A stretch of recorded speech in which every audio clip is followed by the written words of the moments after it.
আজকে বানাবো সবজি দিয়ে মুগের ডাল। নিয়েছি হচ্ছে মুগ ডাল, হালকা করে ভেজে নিতে হবে।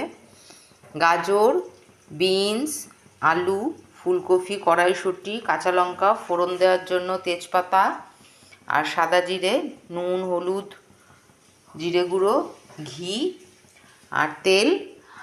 আর একটু যদি নামানোর আগে গরম মশলা দিলে ভালো, না দিলে শুধু সবজির গন্ধটাই খুব ভালো লাগে খেতে। ডালটা এবার সেদ্ধ করে নেব।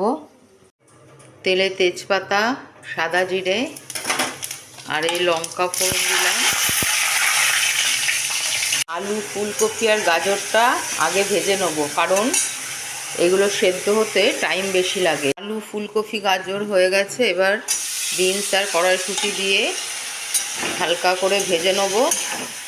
একটু গোটা থাকতে থাকতেই ডালটা দিতে হবে, কারণ ডালটা দিয়ে তো আবার ফুটবে।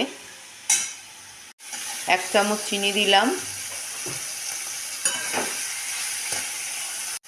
সামান্য গরম মশলা দিলাম। এবার ডালটা ঢেলে দিলাম। ডালটা কিন্তু একদম গলিয়ে সেদ্ধ করিনি, একটু একটু এরকম রয়েছে, কারণ ফুটলেই ওটা আবার সেদ্ধ হয়ে যাবে পুরো। এবার নামানোর আগে ঘি দিয়ে নামাবো। এই যে তৈরি হয়ে গেল শীতের সবজির ডাল। দুর্দান্ত লাগে খেতে গরম ভাতে ঝুরঝুরে আলু ভাজা দিয়ে। এই যে সবজির ডাল।